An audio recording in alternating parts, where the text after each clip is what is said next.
Langkah pertama dari rumah, terhapus dosa. Langkah kedua, naik derajat di akhirat 1 kali, 1 tingkatan. Langkah kedua, terhapus dosa. Langkah ketiga, naik lagi derajat. Begitu seterusnya.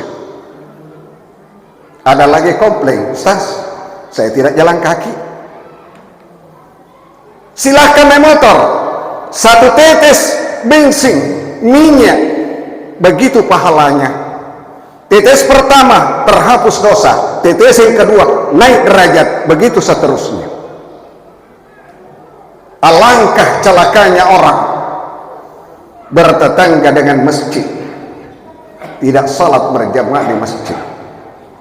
Nabi mengatakan, la salata li jaril masjid illa fil masjid. Orang yang bertetangga dengan masjid, salatnya tidak dihitung di rumah. La salata illa fil masjid, tidak ada salatnya kecuali di masjid. Masya Allah. Itu penghafal Al-Quran dikasih wewenang dari Allah. Pilih keluargamu masuk surga sebanyak 10 orang. Silahkan pilih. Jadi kalau kita ingin nanti diberi amanah dari Allah untuk ditunjuk masuk ikut surga, tolong tempalah anak kita, didiklah anak kita masuk di pesantren sekaligus tahfiz Al-Quran.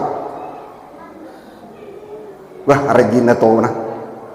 Tapi sungguh celaka orang tua ketika dalam sakarat.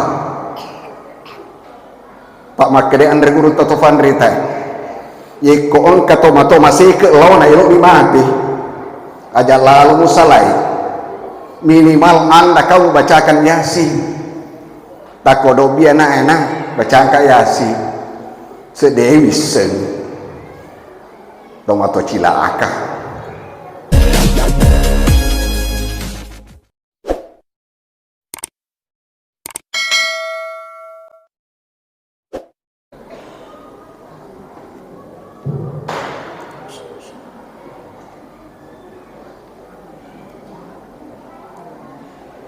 Bismillahirrahmanirrahim.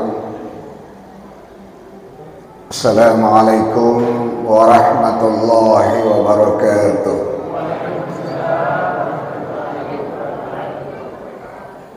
Alhamdulillah, alhamdulillahilladzi an'ama alaina bi ni'matil iman wal islam.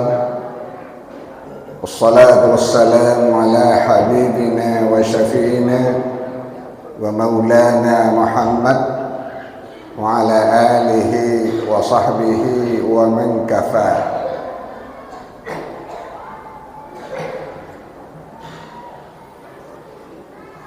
Bapak-bapak, ibu-ibu, jamaah tarawih yang dimuliakan oleh Allah Subhanahu wa ta'ala. Pertama-tama kita ucapkan puja syukur terhadap Allah yang segala-galanya memberikan nikmat kepada kita, terutama kesehatan, kekuatan, serta kesempatan. Begitu pula kita kirimkan selawat kepada Nabiullah Muhammad sallallahu alaihi wasallam, Nabi yang memberikan tuntunan untuk keselamatan hidup di dunia, begitu pula untuk keselamatan akhirat insyaallah. Jamaah yang dirahmati oleh Allah, may ya'mur masajid Allah. Kita melihat situasi dan kondisi, apalagi bulan suci Ramadan, segala bentuk ibadah dilipat gandakan pahalanya. Sedangkan kita sebagai manusia, persiapan kita yakni persiapan hidup dunia, begitu pula untuk persiapan hidup di akhirat. orang yang cerdas, orang yang pintar, memikirkan hidupnya dunia, tetapi lebih mementingkan hidupnya di akhirat. Sehingga kalau kita pikir kehidupan di dunia hanya sejenak, kehidupan di akhirat kelak akan kekal. Sedangkan kita melihat kecenderungan manusia lebih mementingkan hidup di dunia ketimbang dengan mementingkan hidup di akhirat. Barangkali sepintas lalu bukti setelah dicabut celengan laki-laki 100.000 lebih,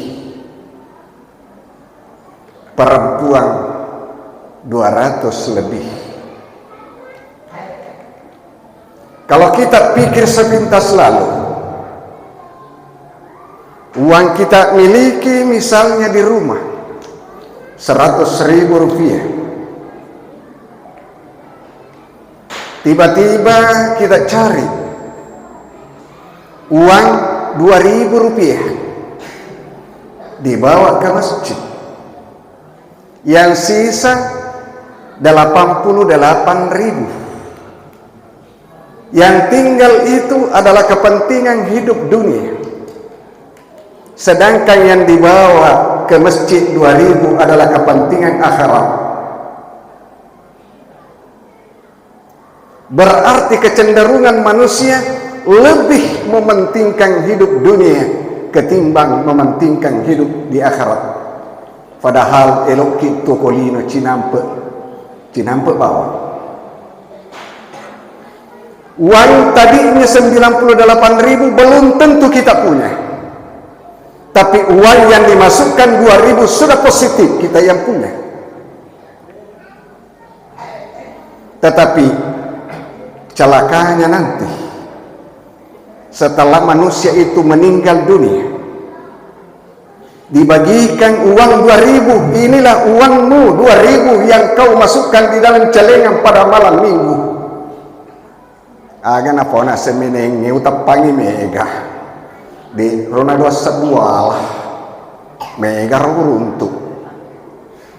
Berarti orang hal yang semacam ini muncul penyesalan setelah kita meninggal. Sudah kedengaran tadi, kalau dihitung secara matematika, banyaknya perempuan isi celengannya lebih 200, berarti kalau dibagi hanya 2.000 per orang, itu pun tidak cukup.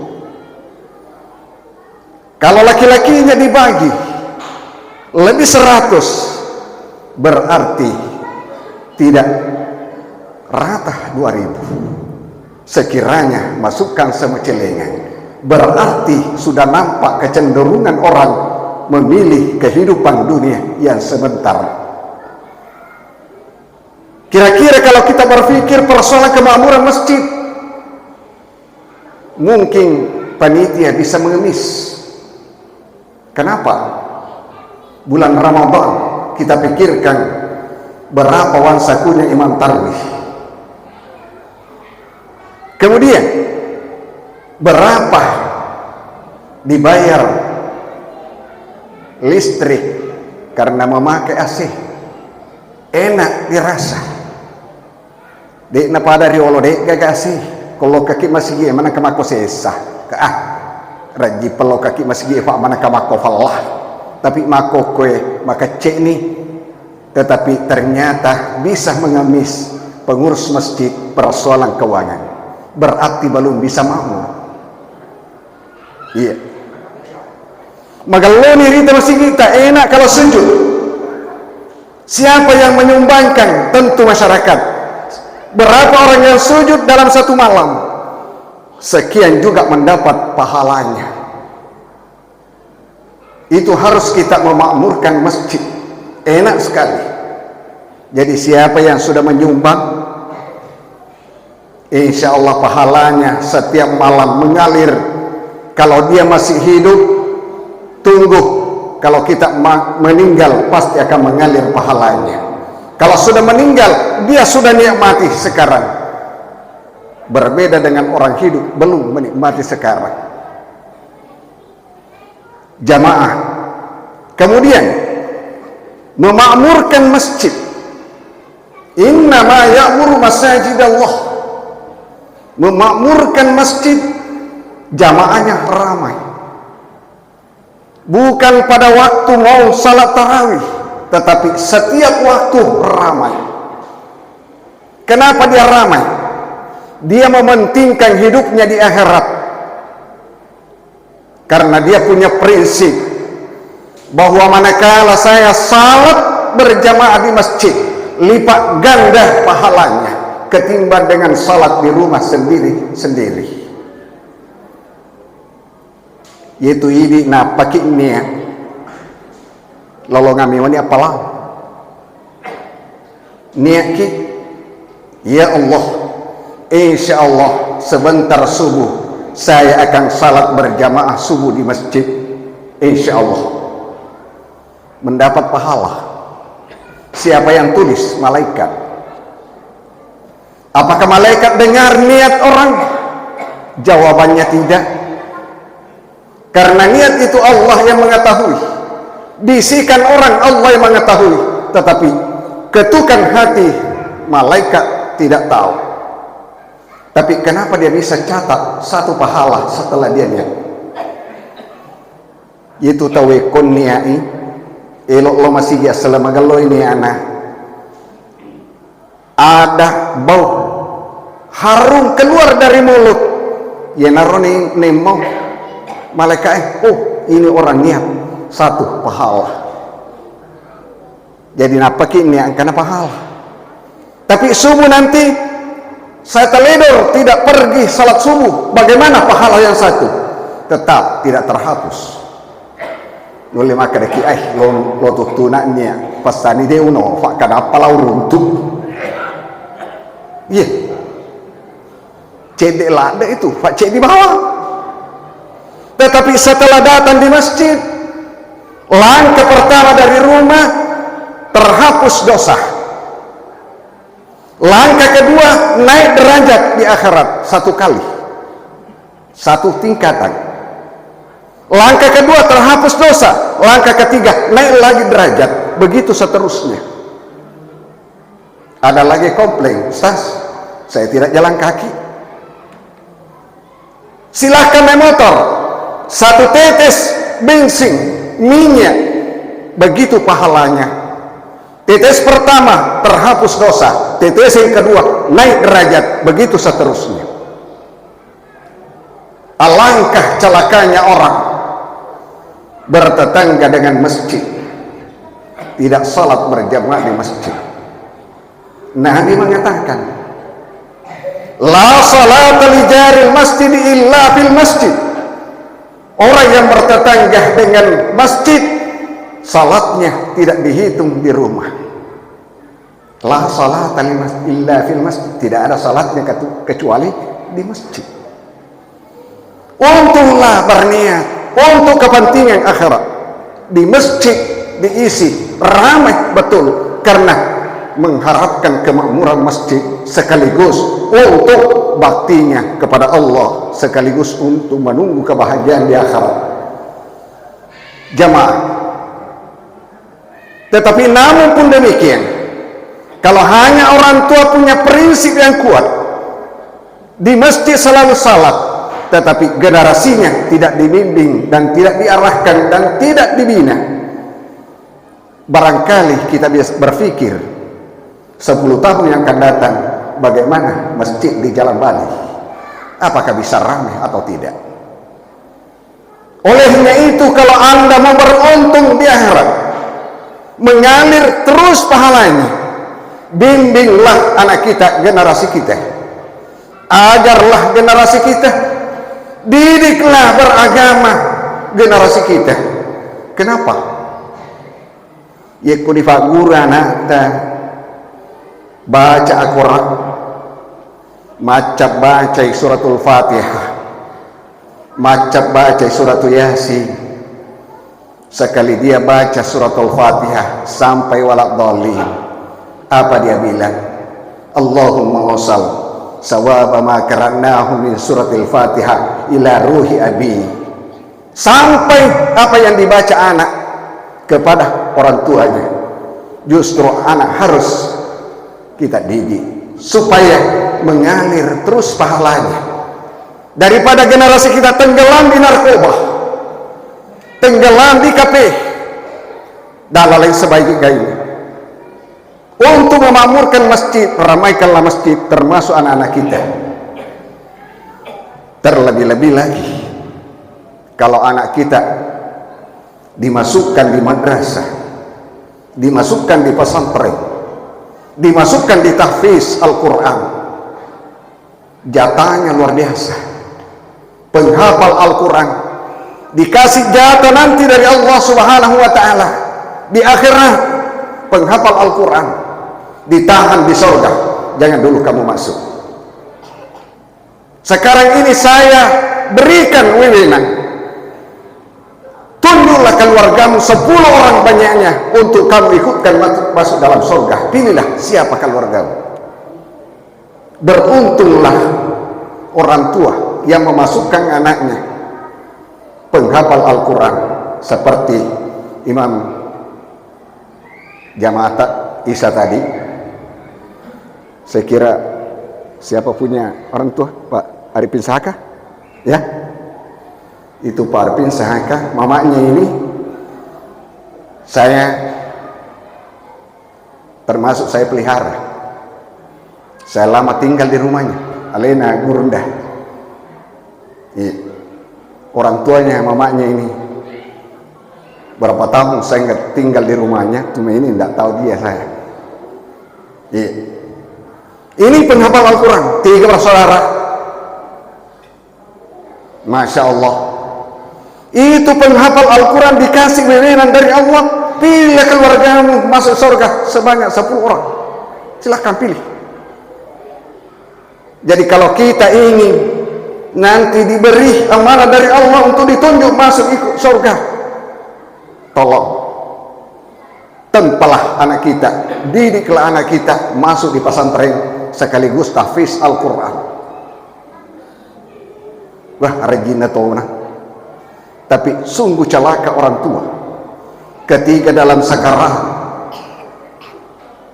Pak Makde Andre Guru Totofan Rita ye ko on kato masih ke lawan ayo mati aja lalu musalai minimal anda kau bacakan Yasin takodo biana enak bacakan Yasin sedewisen tomato cilaaka anak nadine sebaca Yasin.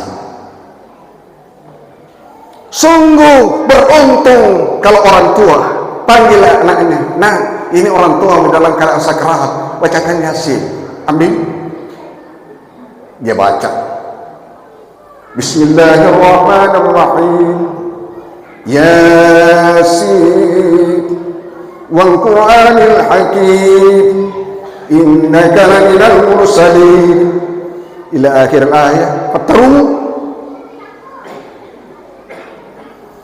bagaimana orang yang sementara sakarat dibacakan Yasin, insya Allah kalau perjalanan ke kuburan masih gelap dilihat, insya Allah akan terang.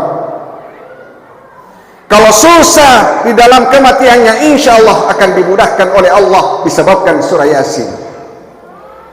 Tapi kota wedok bibo baca ngaki ingana lo untung baik kok kamu balik bola atau maca. Tetapi kalau anak kita bagus, Masya Allah, inilah yang sangat-sangat diharapkan. Setelah sampai surah Yasin, apa dia bilang? Allahumma asal sawaba ma karana ila arwah abi. Siapa namanya? Tunjuk. Inilah anak yang sangat beruntung, sekaligus orang tuanya luar biasa keberuntungannya. Olehnya itu, bapak-bapak dan ibu-ibu, pikirkanlah dunia, tetapi jangan lupa lebih mementingkan kehidupan di akhirat. caranya mementingkan akhirat, lebih baik banyak dimasukkan di masjid uang ketimbang tinggal di rumah. Sudah positif, itulah milik kita. Yang ada di rumah belum tentu Anda miliki. Coba lihat ketika orang meninggal, yang menyertai hanya 3 saja keluarganya, sampai di pinggir liang lahat. Setelah dimasukkan, setelah ditutup, tidak ada yang mau tinggal. Mana orang kecintaannya, mana orang yang sangat disukai. Kenapa kau tidak bilang, biarlah aku berkemah 1 malam untuk menemani saya punya orang tua? Tetapi tidak ada orang yang mau, sekalipun bagaimana bentuknya pun tidak ada. Kembali, yang ikut lagi adalah harta, tetapi hartanya akan kembali semua, kecuali kain-kapan yang ikut langsung. Tetapi yang ikut menyertai kita adalah yang sudah kita masukkan di masjid ini. Uang beberapa hitungannya itu yang masuk, itu yang menyertai kita. Apa yang kita sudah lakukan, itulah yang menyertai kita. Kenapa tidak mementingkan kehidupan di akhirat? Yang kematian pasti akan menunggu kita. Tidak ada orang yang tidak meninggal. Olehnya itu, kepada bapak-bapak dan ibu-ibu jamaah, berfikirlah sejenak. Bulan Ramadan dilipat gandakan segala apa yang dimasukkan. Tetapi kalau sedikit lipat gandanya sedikit pula. Tapi kalau banyak, banyak pula lipatannya. Iya.